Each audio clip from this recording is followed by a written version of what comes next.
Hello and welcome to APS Stamp Chat. I'm Scott English, Executive Director of the American Philatelic Society. Joining me is Jesse Robitaille discussing philatelic journalism. Stamp Chats are made possible through the support of APS members and the Mighty Buck Club. If you want to learn more about APS membership or the Mighty Buck Club, please visit our website at stamps.org. For those watching live, your microphone and camera are disabled during the presentation. You can use the chat section to share with fellow attendees. Please submit your questions in the Q&A box, and Jesse will answer questions following his presentation. We're honored to welcome our presenter, Jesse Robitaille, a journalist for Canadian Stamp News and its sister publication, Canadian Coin News, both published under the Trajan Media umbrella. Jesse's taken a less conventional route to joining the hobby. After graduating Niagara College, he joined Trajan in February 2015, writing for Canadian Stamp News and Canadian Coin News. Since joining the Trajan team, Jesse has covered all aspects of the hobby in Canada and the United States. In his presentation, Jesse will highlight philatelic news publications in Canada and abroad, focusing on some of the key journalists and publishers from stamp collecting's humble beginnings in the mid-19th century through the present day. Thank you for being with us, Jesse. Thank you, Scott, and hello to everyone. Thanks for tuning in today, and thanks as well for having me to the APS.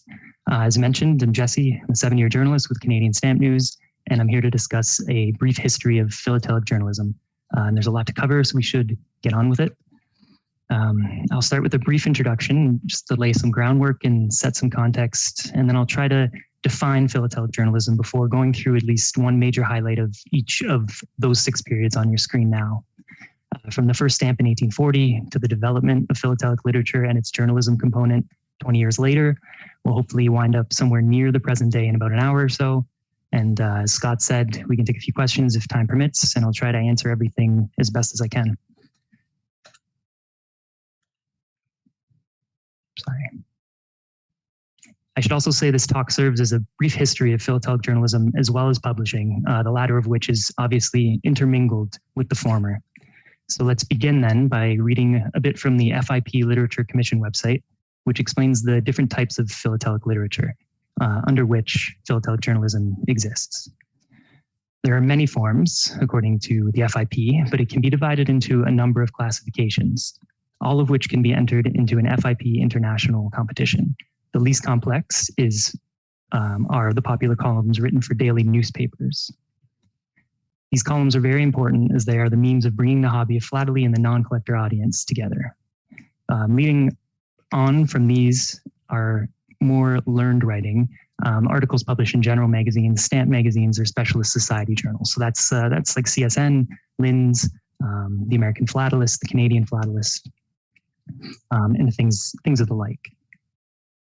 Considering the first philatelic periodical was published in 1862, and that was the Monthly Intelligencer, the number and scope of articles is enormous. The FIP site goes on to mention other philatelic literature that's not necessarily philatelic journalism, and these include bibliographies and indexes, reference catalogs, which began as basic price lists, auction catalogs, and then handbooks, which the Commission calls the top end of philatelic literature. Of course, those handbooks are produced by experts, which journalists admittedly are not. However, good journalism often cites those experts as sources, and it kind of bridges that knowledge gap a bit between books and what I do, which is journalism.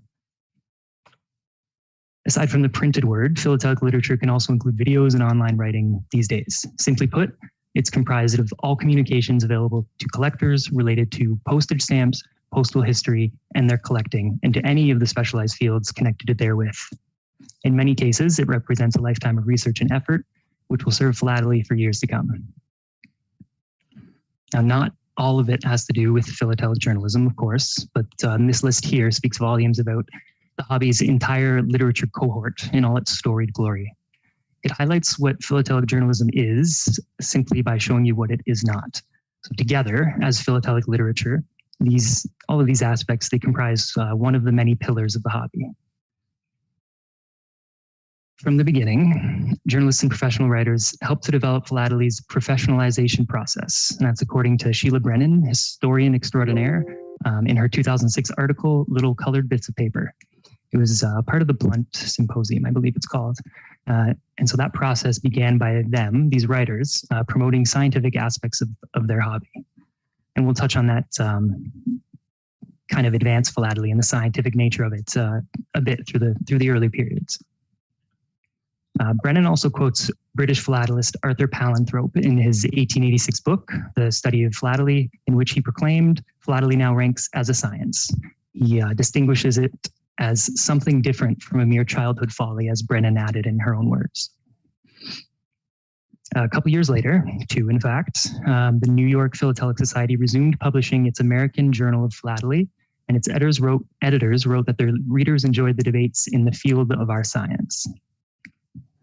Later, the cover of the Northwestern Philatelist, and it was published in South Dakota, stated it was a monthly magazine devoted to the sciences of philately. Still more publications reinforce philately's connection with the scientific method by writing articles about how to properly classify a stamp collection, as Brennan wrote. This science-laden language offered philatelists an opportunity to become experts in the small bits of paper they collected, traded, or bought. Now we'll take a look at what philatelic journalism actually is, or we'll try to.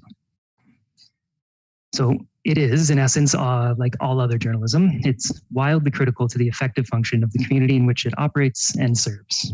So some of the critical responsibilities include research and fact-checking, establishing and maintaining sources, producing written, audio, and video content, covering events, and just generally keeping a finger on the pulse of the community. And it's vital to understand and work with your inherent biases and slants. It's something we all have.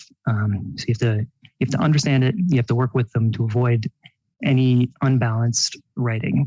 And it's absolutely essential that you give people a chance to comment on stories that are about them or their statements or their actions.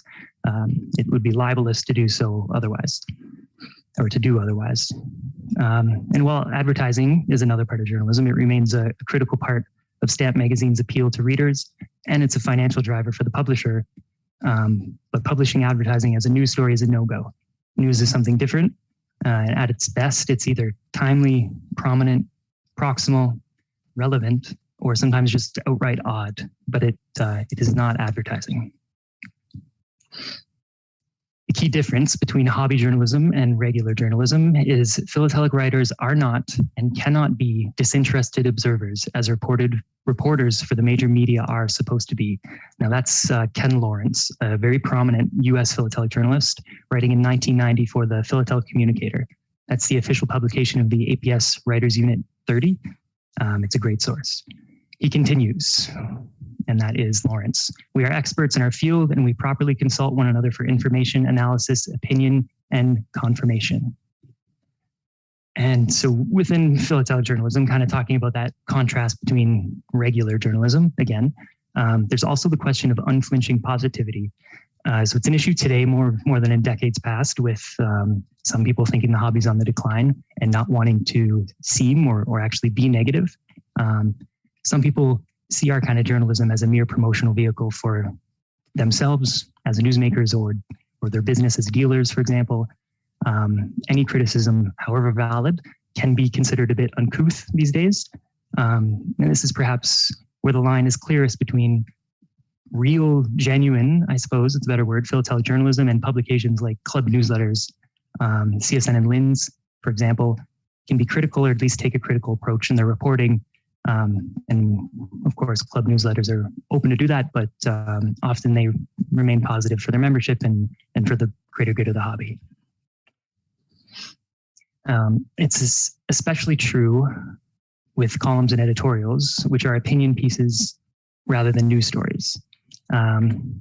Here it is. Here's a brief overview of those types of journalism from Pointer. It's a media nonprofit in the US.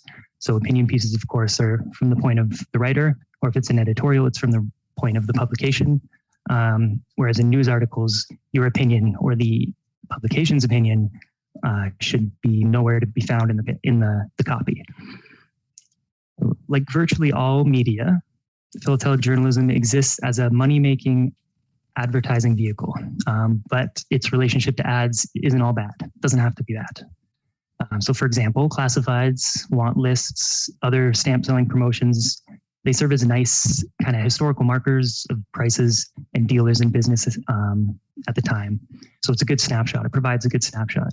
And of course, in the time they're published, they do provide a service to collectors, maybe less so now, but back in the day, as they say, these want lists and these price lists were a main driver of the hobby. Like with all media, however, there's a delicate balance between finding creative solutions for your advertisers, which is the goal, the publisher's goal, and foregoing all your integrity to do anything and everything to please those advertisers on sort of bended knee.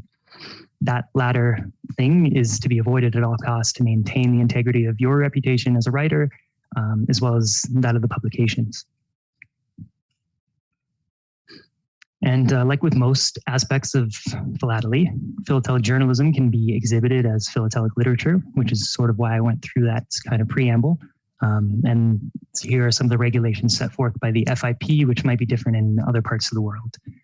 Aside from the FIP site, for this presentation, I widely sourced the APS Writers Unit 30. Their members include philatelic writers, columnists, editors, publishers, and anyone interested in philatelic communication, according to them. It published its first edition under that new name, the Philatelic Communicator, in early 1988, at the tail end of a decade that was demonstrably disastrous for the stamp market. There's perhaps no better time for media criticism to evolve with the aim of developing stronger media than during a downturn in which speculators and speculation abounds. Today, the Communicator archive remains an invaluable resource, and it's still publishing new issues quarterly. Highly recommend checking that out. You can read the archives from 2020 and earlier, from 88 to 2020 on the w30.org website for free. In my research for this presentation, I also contacted a few sources. One of them was Wolfgang Maassen, the president of the Association Internationale de Journalistes Philateliques, also known as the AIJP, or in English, International Association of Philatelic Journalists. He was helpful in providing some names and leads, but he also let me know there's no comprehensive work on the history of philatelic journalism. There are some biographies of the major players, but no overarching work. So everything you hear and see from me today, I kind of had to dig up myself. And I got to say, it was a lot of fun. I could be looking through the archives forever, endlessly for the rest of my life. I do enjoy looking back at print. In this case, it was all digital, but it started as print, and it was a lot of fun. But anyways, after a more than brief introduction, we'll finally get on with it, and we'll begin with the early days. Philatelic journalism, it dates back to the hobby's halcyon days in the early 1860s. While the line between journalists, columnists, and other philatelic writers is a bit blurry, I'll try to touch on a bit of it all through the lens of journalism and news media. Overall, it's a long history, and this will be but a brief foray into that ongoing story. So, some of you already know, most of you likely already know, Britain issued the world's first stamp, the penny black, in 1840. This set the stage for an array of microeconomies to surround the hobby of stamp collecting. And so this includes dealers, show organizers, authors, publishers, and more to our point today, journalists. Of course, collectors are a big part of that as well. These pillars played a central role in developing and since then maintaining the hobby and its infrastructure.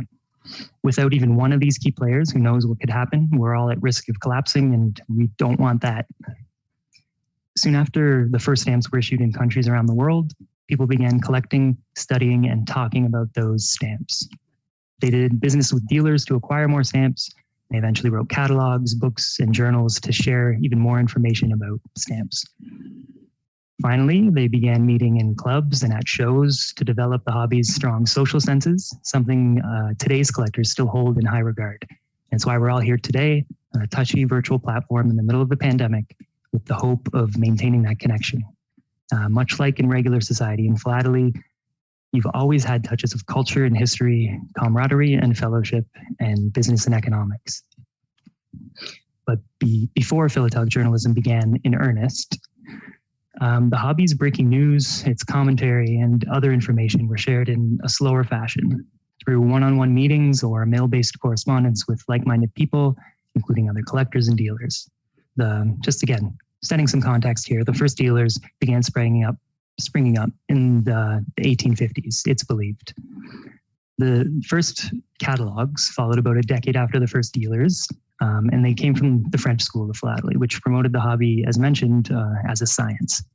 Not to start a war, or I suppose to continue one, but the French school approached philately as a science, and the English school focused on only a stamp's printed design rather than its production processes or specifications. And that's where the differences came into play.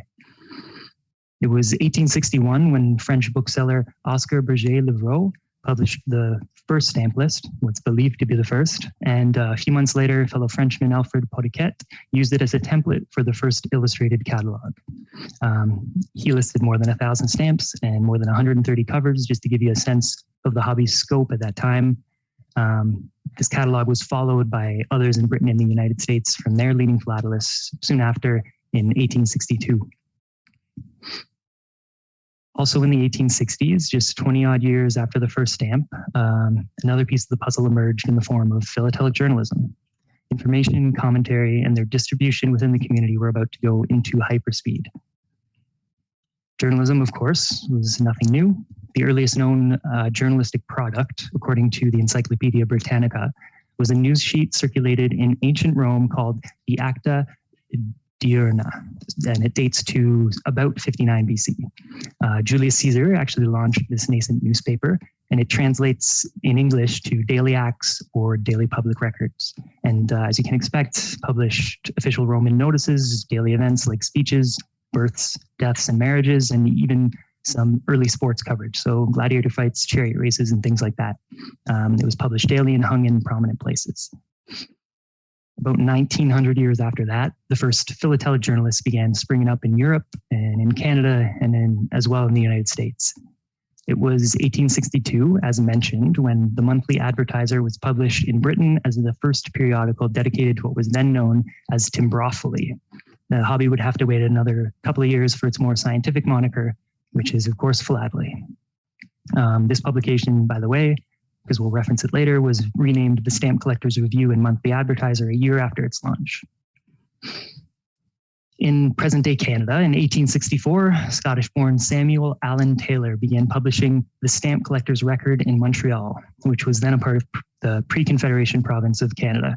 So that is to say, philatelic journalism in this country predates Confederation, which would take place 3 years later in July 1867. That's when we became a country.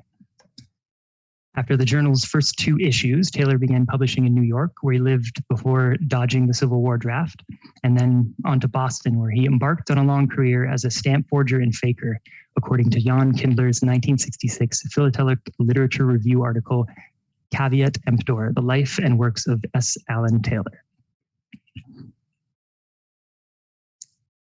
Sorry.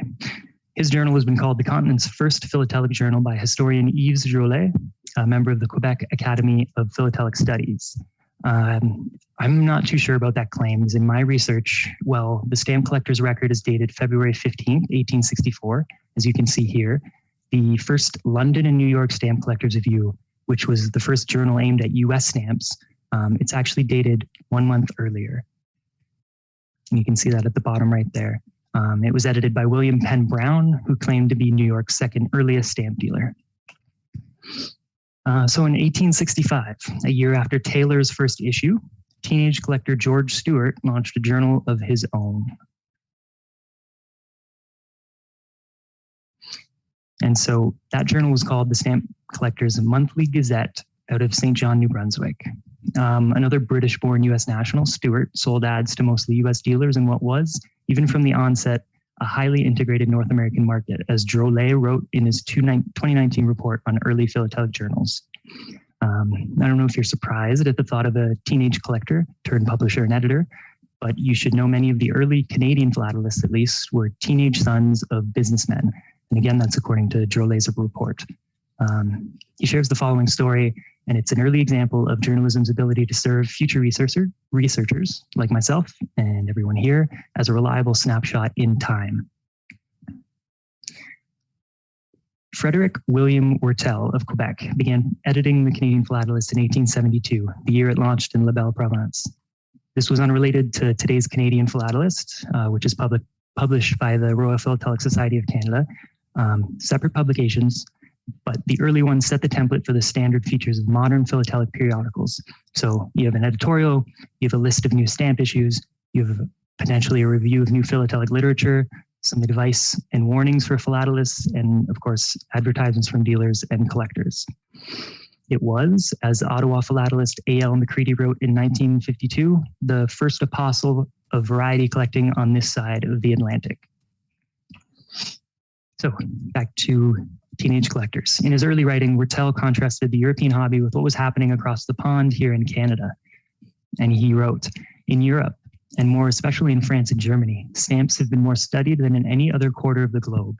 In the United States, although there are a great number of collectors, yet little has been done for the benefit of philately. And he goes on to say, but in Canada, matters are even worse, and the whole body of collectors are boys. In fact, we do not know of more than a half dozen adults who collect stamps and are acquainted with but one philatelist. There are in this city a large number of excellent collections of the rare old issues, but the owners have long since left off collecting. The collections were made up when the stamp mania first began in 1861. So while Wertel saw the situation as most lamentably dark, he wrote, he also said he saw a new era dawning for Canadian philately, and he found collectors springing up in every town and village across the country.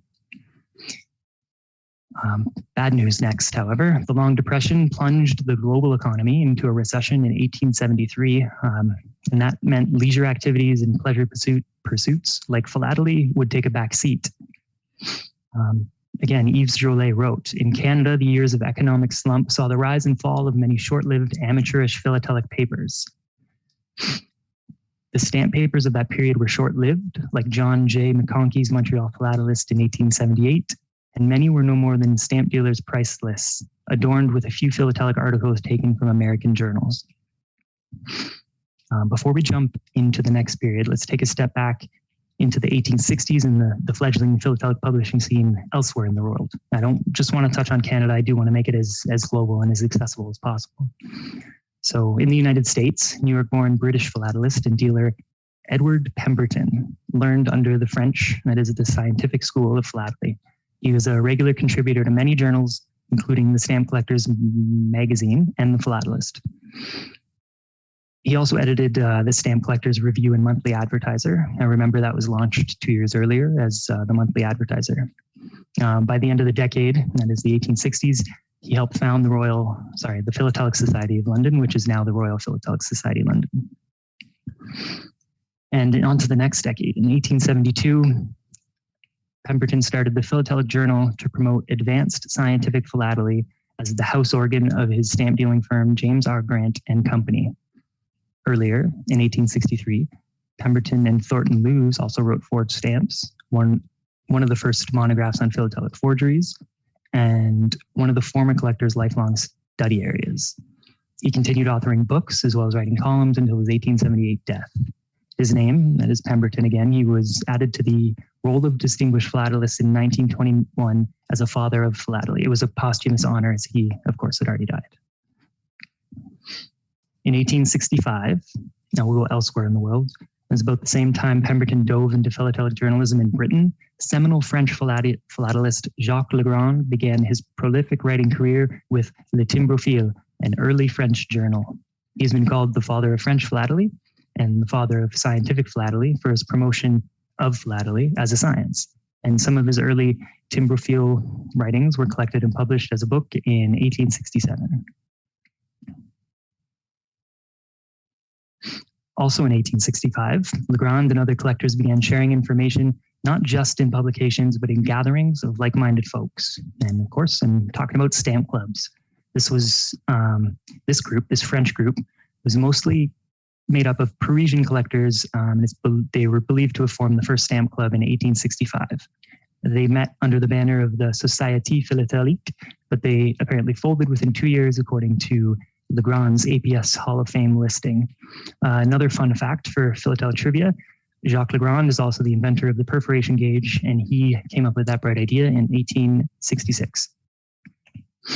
So like in France, philatelic journalism also found a strong footing in Germany. According to Masson, the AIJP president, German philatelist Alfred Moschkau was the first permanently employed and paid editor in that country, working for Gebrüder Senf beginning in 1874. The Senf Senf firm was the brainchild of brothers Louis Senf and Richard Senf, who in 1874 began publishing the twice-monthly Illustrated Stamp Journal. And it's obviously has its German title, which I can't pronounce. It eventually grew to a circulation of 30,000 as Germany's highest circulation philatelic trade journal, but was discontinued during the Second World War. Moschkow was also posthumously honored as one of the fathers of philately on the iconic RDP, an honor also owed to his role as one of the first, if not the first, German exhibitor, expertiser, and organizer of an international exhibition. And now into the United States. The Philatelic Herald and Review, another early journal, began publishing in Cincinnati beginning in June 1874. Its first issue highlights the process of launching a new philatelic magazine in those halcyon days of the hobby. And I'll quote from their editor: "In introducing a new philatelic magazine to the notice of the public and the criticism of our contemporaries, we find it necessary to apologize for intruding upon a field already so fully occupied and covered, as it were, by periodicals that have done much toward establishing and sustaining this science. We will not advance the claim so commonly asserted by young journalists that we felt we were needed, but believing there is room for improvement in philatelic journalism and that an original magazine, cosmopolitan in ideas but American in doctrine, would receive a liberal support from collectors, we herewith present the first number of the Philatelic Herald and Review." Before leaving this first period, I'd like to sneak in a little bit about the first stamp shows because it relates. And there's an argument for the first stamp show actually taking place in this period. They came a bit later than Philatelic Journalism, of course, which had already been underway. But the first stamp show, while there were European exhibitions began in about 1920 in the US, there's an argument to be made about the Centennial Exhibition held in 1876. It had, according to the Apfelbaum website, their US dealer, a significant enough philatelic component to call it a stamp show. It came 29 years after the US issued its first stamp in 1847, and those are the 5-cent and 10-cent Franklin and Washington, respectively, there on your left side. All US stamps issued up to that date were displayed and sold at the exhibition with reissues printed for out-of-print stamps. And Applebaum website goes on to say, if it wasn't the first stamp show, it was, to use philatelic jargon, certainly a forerunner. But now we'll move on to the next period, the reemergence of philatelic journalism following the Long Depression. We'll go through these next 5 periods a bit more quickly, sometimes just touching on one highlight in the interest of time. So the rise, or the reemergence perhaps. In Canada, by the mid-1880s, Ontario and Nova Scotia overtook Quebec and New Brunswick as the hubs of Canadian philately. And that's according again to Yves Jolet. Several quality philatelic journals reemerged, and those include the Toronto Philatelic Journal and the Halifax Philatelist, which you see on your left there. And so this publication, the Halifax Philatelist, actually is a precursor to the RPSC's Canadian Philatelist, today's publication. Back in the 1880s, the reemergence of these publications led to calls for organized philately in the form of more clubs and organizations. So it really started to drive things in that direction. And from there, things continued to evolve.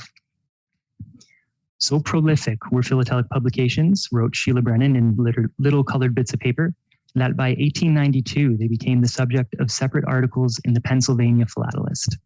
She continued, Harry Franklin Cantner declared that the philatelic writer was one of the most potent factors in the philatelic field fighting for the progression of the hobby.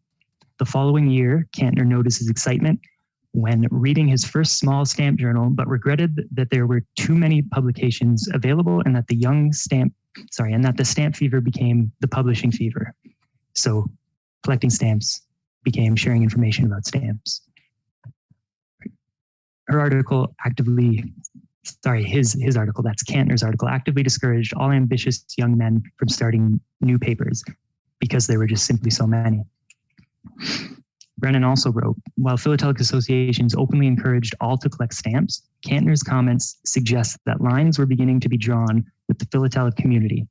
Applying a hierarchical framework to stamp papers and journalists is reminiscent of the post-Civil War tendency to distinguish between high and lowbrow activities. Quite aware of Philatelist's place within the greater context of American culture, Kellner commented that it was not only a progressive age in general affairs, but also in philatelic matters. Sheila has another great publication, and it's her 2018 book, Stamping American Memory, in which she writes, "The popular press also exposed the diverse American public to information about stamp collecting and increased interest that led to broader adoption of the hobby. Whether observers were extolling the values of collecting, perpetuating the idea that anyone could find a rare stamp in a box of old letters, or framing stamp collecting as a mania, stamp collecting was in the news. The presence of stamp collecting articles in American newspapers and magazines was not overwhelming, but the numbers of articles increased greatly from the 1870s to the 1930s, marking a sharp growth in its exposure, never shared by similar hobbies, including coin collecting."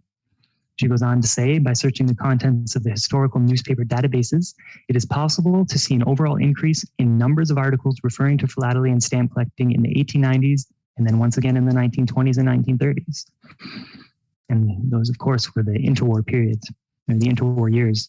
Articles first appearing in larger market papers, such as the New York Times and Washington Post, were often reprinted in smaller market papers. The fewest total articles appeared in the African American press, according to Brennan, meaning there was less casual exposure to philately than to readers of the major dailies. And again, that's all quoted from Brennan's book. It's an excellent read, and I recommend you check it out. By the turn of the 20th century, philatelic journalism was indeed thriving.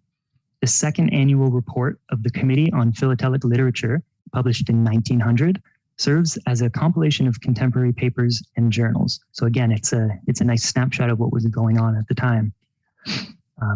In that report, its editors wrote, "The year has witnessed the usual crop of new papers, mostly of the amateur sort. The most prominent and worthy representative of philatelic journalism in our land is still the American Journal of Philately, although it may be termed a house organ since it practically contains no advertisements except those of its publishers." The report goes on to list dozens of publications in countries around the world, including Britain, where the RPSL's London Philatelist continued to set the standard. In addition to the US and Britain, other publications were informing the collecting community in several British colonies, including Canada, Australia, Malta, and India at the time, and as well as abroad in Germany, Switzerland, and Austria. So George Ward Lin, he also made a name for himself in philatelic journalism in the early 20th century. The namesake of today's Lin's Stamp News, he founded what was then known as Lin's Weekly Stamp News in 1928. It was after 3 decades of success publishing journals and other handbooks. His first journal appeared in 1901 as the Columbian, followed by the Columbian Philatelist from 1901 to 07, Stamp News in 1909, the Stamp Collector from 1909 to 11, Lin's Way from 1911 to 16, Lin's Stamp Collector in 1916 and 17, and finally, Lin's Stamp News, a predecessor to the later weekly publication in 1920 to 26. So we had Lin's Stamp News, went back to Lin's Stamp Weekly News in 1928, and then eventually later down the road went with Lin's Stamp News, which is today's publication. So looking to England, Scottish-born British philatelist Fred Melville was leading the charge in Europe as another seminal philatelic journalist. He actually followed in the footsteps of his father, an accomplished reporter who later became the House of Commons correspondent for the Scotsman, which is it's still a paper. It launched as a radical political paper in 1817. And it's still published, albeit under different aims today. While Melville began editing in 1899, his first major editorship was of The Stamp Lover, which he founded in 1908, and it was the official journal of the Junior Philatelic Society. Except for a few issues in 1915, he remained its editor until his 1940 death. He also edited many other major journals. These include Postage Stamp, Stamp Collectors Fortnightly, and British Philatelist. In 1907, he also founded the Philatelic Literature Society, who, according to his APS Hall of Fame listing, whose members were the leading philatelic bibliophiles of the world. Melville was also invited to sign the RDP in 1921. Now we'll move on to the war years. With much of the world's attention shifted in the mid-20th century to the 2 great global conflicts, now known as the First World War and the Second World War, you'd think philatelic journalism would take a bit of a hit. But not so, according to a contemporary article later republished on the Applebaum website, which states in part, "The outbreak of war has had little or no effect on the philatelic journals published in neutral countries, and even in the case of those published in the territories of the combatant powers, a successful attempt has been made to avoid an entire suspension of activity." In 1927, Italy's Giulio Tedeschi founded the first international philatelic press association, the Fédération Internationale de la Presse Philatelique, or FIPP, perhaps you can call it FIP. The FIP had held world conventions also in various countries in 1929, 1930, 31, 33, and 35, but the group's development was hampered by the Second World War. In 1936, the Philatelic Almanac listed 150 newspapers supporting stamp departments that generated regular articles or columns, to give you, again, a snapshot of what was going on at that time. Brennan, in Stamping American Memory, explains philatelic journalism also took to the broadcasting space in this time. She writes, "With the emergence of commercial broadcasting in the 1920s, listeners not only tuned in to hear musicians and comedy acts, but also listened to stamp collecting programs. Newspapers listed daily programming from their home city and from other regions. Shows ran from 15 minutes to a half hour. By 1936, when there were, as we remember, 150 newspapers supporting stamp departments, there were also more than 50 stations broadcasting philatelic shows," Brennan wrote. "Those who listened regularly were exposed to stamp collecting practices and the drama of the postage stamp. As philatelic information spread in different media, stamp collecting attracted new practitioners, and it appealed to the interests of different people. Magazines, newspapers, and radio programs brought some activities that had been exclusive to philatelic clubs and publications out into the public realm. For collectors who did not belong to a club, especially for those excluded from clubs, this exposure increased their philatelic knowledge and allowed them to connect with the philatelic community through the media." And now we'll move on to the post-war period. After the war, philatelic journalism continued to pick up speed. In Canada, collector and author extraordinaire Douglas Patrick was heavily involved in stamps, according to a 1957 Royal Ontario Museum exhibition by the Philatelic Specialist Society of Canada.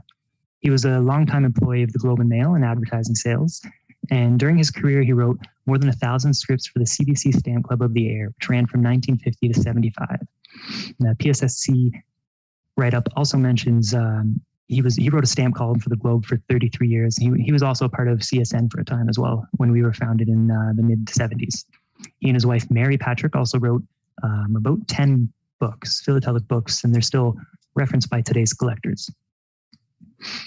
Moving on to the 60s, in 1962, Pierre Seguy founded the AIGP, again, that's the International Association of Philatelic Journalists. He ran that group for many years, and under his successor's presidencies, the association evolved into an international organization serving authors and journalists of all countries.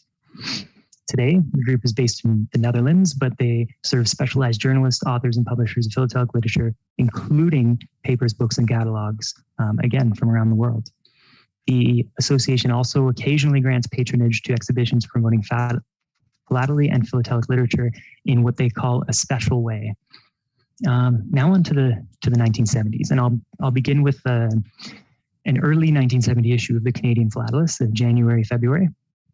And again, that's the official RPSC Journal. Kenneth Rowe devoted an editorial to the function of philatelic columns in non-philatelic newspapers. It resulted from his experience as a judge of such columns at a philatelic literature competition in the United States. He settled on 4 requirements for what he called an ideal newspaper column, and they include 1, reports of new issues, 2, reports and announcements of philatelic events, 3, original articles either by the columnist or by invited contributors, and finally, value to the junior or non-collector. And that's a pretty good template, I think. I'll touch on one more aspect of the 1970s, and that's the 1976 creation of Canadian Stamp News. And again, that's where I work. Despite launching in 76, CSN can actually trace its roots back, in a way, a decade earlier to 1963, and that was the year its precursor publication was first issued. That was June 3rd, 1963, and Wisconsinite Chet Krause, soon to be a renowned coin collecting icon, launched one of his first numismatic endeavors, Canada Coin News. While he lived in Wisconsin, the publication's first editor was a Torontonian, Cale Jarvis, who who also later wrote an award-winning numismatic column for the Globe and Mail, much like Patrick. In his opening editorial of Canada Coin News, Cale Jarvis said the publication would, and I quote, strive to be all things to Canadian numismatics. It's a mission echoed in CSN's inaugural issue, which promised to provide the philatelic public and dealer alike with accurate, up-to-date coverage of shows, news, and current market trends and values and background information on all types of philatelic material. Today, both publications, Canadian Stamp News and Canadian Coin News, are owned by Trajan Publishing. We also have a fairly extensive supply division. We run a biannual show. We have a classified website, and we do much, much more. We've been an entirely Canadian-owned company since '89. This June, we celebrated our 45th anniversary, and I'll just share a quote from Jim Phillips, who's the Director of Stamp Services with Canada Post. He said, "The publication is an invaluable resource for all of us involved in organized philately, a network in which we in Stamp Services at Canada Post are proud to play a role." And again, that was this June. We celebrated our 45th anniversary. And you can find that issue digitally on the website or in print. And you can get a subscription at CanadianStampNews.com if you're interested. Moving on to the 80s and the final 2 decades of the 20th century. Philatelic journalism benefited from the advancements of publishing technology through the 1980s. Some call it the desktop publishing revolution, but there was more to it than that. In '86, in the United States alone, publishers launched 33 new sports magazines, 20 automotive magazines, 21 music magazines, and another 20 magazines on dressmaking and needlework. That's according to a 1987 Associated Press report.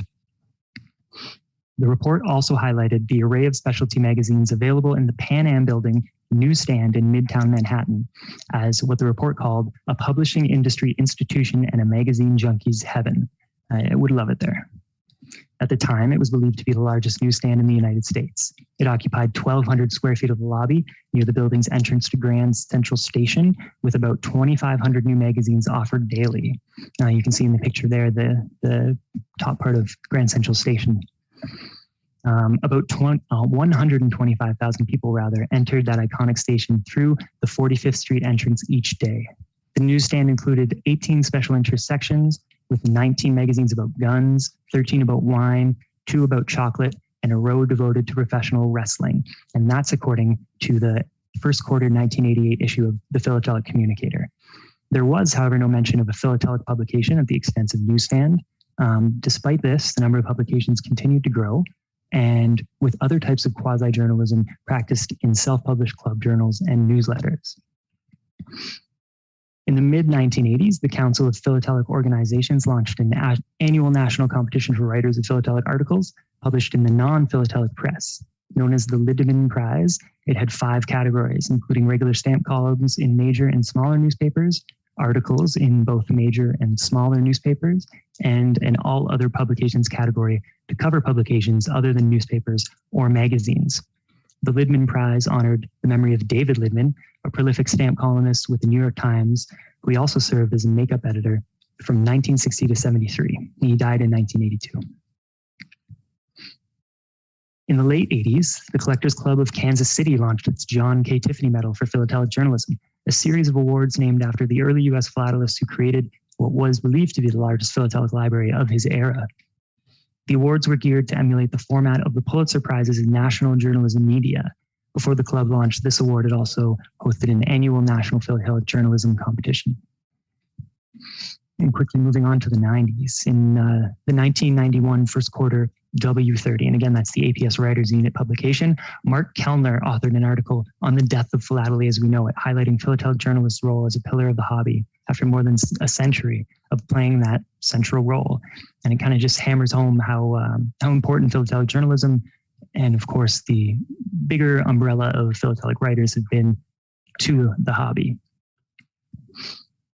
And so we'll close with philatelic journalism today. And so self-publishing, as mentioned, it began in the 90s, but it really exploded in the early 2000s with authors and organizations of even modest means publishing not just journals, but books and web content as well. It's it's prolific, and there's a ton of information out there. But the one aspect I want to touch on with this entry is something referred to as Wikitelic writing. And of course, that refers to Wikipedia, and it has to do with kind of an encyclopedic style of writing. So I'll end with something from the 2020 second quarter W30. Again, that's the Writers Unit publication. And Wayne Youngblood, he wrote about this Wikitelic writing, and something also covered in the APRL review, American Philatelic Literature Review, in which U.S. Philatelic Classic Society Vice President David D'Alessandris asks Michael Lawrence, the editor of the Society's quarterly journal, what he thought of the trend toward what he called philatelic genealogy, where articles are more focused on biographical details of a sender or recipient rather than the rate, route, or markings. Michael Lawrence answered, I think it's an unfortunate diversion. In fact, I rewrote the Chronicle style manual to say explicitly that such information is not philatelic journalism. And when he mentions the Chronicle, he's talking about the journal which he edits, which is the Chronicle of the U.S. Classic Postal Issues. He added, again, to restate, explicitly that such information is not philatelic journalism, and for this reason is inappropriate in the pages of the Chronicle. We have a rule now, he said. The majority of the content of a Chronicle article must be devoted to collectible objects, stamps, covers, or postal markings, not genealogy or Google research or social history. I've imposed this rule rigorously by actually counting words. Personal information gleaned from online searches is not philatelic journalism. It's something else. If you own the cover, the information is certainly interesting, but it's not philatelic. Forbearing Lawrence's disdain for genealogy or Google research or social history, Ken Lawrence, who wrote this 2018 APRL article, noted, and I quote, his opinion is a pole apart from this on two grounds. First, although the intrinsic value of a stamp or cover is trivial, its philatelic and consequent market value often is enhanced by its story, which frequently involves personalities associated with the item and its cultural, social, or historical setting. Second, the future prosperity of the stamp hobby will increasingly rely on a broader appreciation of context and nuance, which include personality, cultural appeal, political economy, and social history as the most promising aspects to new recruits. And I thought that was a very interesting dichotomy. I can kind of see both aspects of it. You don't want to go too far into Wikitelic writing, and you don't want to just be an encyclopedia. You want to tell stories. But as mentioned, that part of the hobby, social history, is incredibly interesting to people, especially perhaps non-collectors. And it is perhaps a way to draw more people in through the act of writing, philatelic writing, and perhaps philatelic journalism. So that wraps it up for the presentation, but I do see one question, perhaps two or three. One question from Ron, and I can get to that, Scott, if you think, or if there's another kind of way you'd like to go about it? No, I think right now I'd like to just dive into the questions. Okay, thanks. So I'm happy to read it, or you can read it if you'd like. Either way is fine. Yeah, I don't mind. I'll read it unless you want to. But yeah, everyone else, feel free to send in your questions. And again, I'll try to answer them as best as possible. So Ron Bresnay, I hope I pronounced that right. He asked, are there many newspapers that have stamp columns? I proposed such a column to a local newspaper, but they weren't interested. So Ron, a few publications in Canada and the United States, and likely elsewhere, still do publish stamp columns. They're less frequent than they were, of course, back even in the 70s and 80s. But I see one from a regular writer in, I think, is New Brunswick every week. I think his name's Dennis Sadowski, and that's nice to see. And I know there are others elsewhere, but I couldn't put a number on it.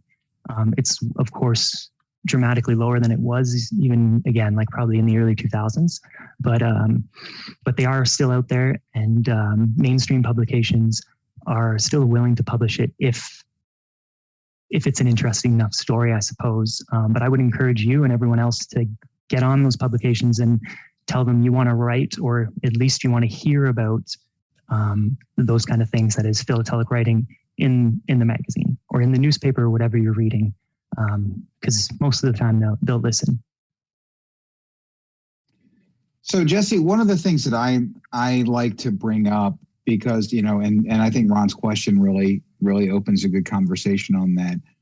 The ease by which you can do digital publishing now versus, say, 20 years ago, I think may change the dynamic a little bit in the way that people write about it. Can you talk a little bit about the digital shift that's happening, or that will happen over the next few years? Yeah, well, it's very much happening. It'll continue to happen. I don't know how far it'll go in terms of print dying or not being there ever. But it's the focus now for the majority of new content creators. So new content creators, let's just use Graham Beck, I believe is his name, in the UK, the guy behind Exploring Stamps, a really popular, really great YouTube channel. People like him, they're creating YouTube channels and they're creating websites like the Punk Philatelist, I think is his name, or there's the Digital Philatelist as well. They're going to new media, and that's video and web, more so, or I would say entirely compared to print. No one's really starting a print newspaper these days. Magazines, perhaps. I'm not sure how new the big one in the UK is there, but yeah, the trend is definitely towards digital, and it's a balance. So with CSN, it's a balance between keeping your readership happy, and our readership still is predominantly the older demographic and people who prefer to hold the magazine in their hands. They like the newspaper, they like it delivered to their house, albeit late sometimes. They like having it and they like referencing it when they can. They don't necessarily like using the e-reader as much because, as mentioned, we do offer a digital subscription. And so it's between balancing that and kind of accessing that potential new readership that's out there, or even non-collectors, and getting that information to them and kind of trying to draw them in as well. I don't think print is going anywhere. It might be diminished further, but I don't think it's going to be eliminated entirely. And I don't think that's just the older collectors. I want print products. I want, as mentioned, I love going through the archives. I love the old stuff, but I am a subscriber to a few magazines and a couple of newspapers, and I like that physical, tangible aspect to what I'm reading. But yeah, it's just the way of the world. And yeah, it's going to go a bit more towards digital, I would say. Scott? So for those, I know some of the viewers that are watching us live right now are managing publications, everything from a local journal to a nationwide affiliate journal. Do you have advice for them on how to get a bigger audience for their readers, a way to sort of draw people in order to make that personal commitment to becoming a subscriber? I mean, obviously you have a subscriber-based readership, and so you do have to figure out that market balance. So do you have any advice for folks out there? In terms of selling points, we are subscription based, but we're a bigger company, so we tie it in with our supply department. If you are a subscriber, you get 20% off supplies. So that's kind of like our selling point. I know not everyone can do that, but the basic advice still holds true. Consistent content, as high quality content as you can, and it'll speak for itself. And in terms of getting it out there, you don't just want to publish your content and then let it sit there. Like, it's an entire thing of marketing and promotion, and there's so many avenues for you to kind of chase down new readers now. So let's say you're Graham Beck and you have your Exploring Stamps YouTube channel. He's also really active on Twitter, and there are a ton of philatelists on Twitter as well as on Instagram. I'm personally prefer Twitter for whatever reason, but you have to get out there on these spaces and these new mediums, and you have to find like-minded folks there and draw them in as you can. It's not as simple as just, I guess, putting out your stuff and maybe going to a show and talking about it. You can promote and market constantly these days, and it doesn't have to be like promotion and marketing. It can be a fun form of content in itself. And there are endless ways to do it on forums. There are a bunch of really strong philatelic forums with tons of activity. you don't want to go in there and just promote yourself, of course, but just by being there. And so let's say I'm on a few forums as CSN reporter or stamp reporter or whatever. And I'm not trying to sell subscriptions or anything, but I'm just sharing information and interacting with people. And that's what really draws people in. You don't want to be a salesman, really. But the encouragement really is consistent. Oh, sorry, Scott. The focus is consistent, high quality content. Yeah, and so I liked your cautionary side of that, which is, you know, making sure that you're using engagement, not necessarily as a sales pitch, but as in terms of relationship building, and that's something that the hobby is familiar with. I think they're just less familiar with doing it in a digital platform, and so that's the reminder, I guess, that came to me as you're making those comments. Of course. And yeah, so you'd think maybe they're not as well versed with it, but I would argue that they are. And I see philatelists, young and old, online promoting their hobby or their activities or their projects in big ways. And it's not even like you have to dig for it. Like they're out there and they're front and center. The algorithm might be feeding it to me because I'm a stamp reporter. But it's the same thing with numismatics and arguably sports cards and other collectibles. They're really hitting it big. Digital collectibles like NFTs. I know it's a big kind of overarching thing there, but collectors are out there. And something that I talk about with a lot of Canadian officials, like RPSC officials and the like, is that partnerships are hugely important. And I know, Scott, we've spoken about it even before with the APS and with the RPSC, and those are both stamp groups, and working together is natural for us, and it's important. I would say even a bigger scope, like there's how many historians are out there that would be enthralled by reading the American Philatelist, for example, like tying into those areas and bringing in those people, geographers, scientists, even. Like there's a lot of science in philately. I know a guy, Richard Judge, that he's a chemist and he analyzes stamp colors. I don't even remember the word, spectropstrophy or something. I'm embarrassing myself trying to say it now, but he looks at the chemical structure of the ink to figure out what it was made of and to really put a handle on shades, which is like a kind of a loosey-goosey thing, or it has been in decades past, but he's really hammering it home. And that's it's a hard science thing. And those kind of people are interested in stamps. Like I mentioned, there's endless history, endless geography and science, and camaraderie and fellowship. People like social things too. They like to get out there and be with people, and stamp collecting covers all of those bases perfectly. Like it's captivated me. We mentioned I joined in 2015. It took about a year to kind of like wrap my head around everything and to understand what everyone was talking about, but it's a lot of fun and it drew me in. And I'm not like, I like history now, but I wouldn't even say I was a big history buff before that, but now I'm just like so into it, and it just touches all those bases, and I think it would for a lot of people. Okay, just for time interest, we do have one more question I'd like to get to. Jeff writes in, what is the basic age range, including percentages for Canadian stamp news? So I'm not too sure exactly, of course. It skews older. I would say our readership would look a lot like your average stamp show. But beyond that, I'm not really too sure. I mean, we have younger readers, of course, but it skews older, and understandably so, because the collecting community kind of does as well. But I guess I should add one more thing. I'm always kind of surprised at the amount of young people doing this or that are involved in this. Like we mentioned Graham. There are the conversations with Philately guys, Charles and Michael, two young guys in the US with that great podcast. And there are a ton of other young people doing big things. So I don't necessarily see it. I don't see it as an old hobby. But again, we're a print publication, so it might be a bit different for us. Okay. Well, Jesse, thank you for this excellent presentation. Remember, if you missed any part, please visit the APS YouTube page to watch Jesse's presentation, and feel free to share it with your friends.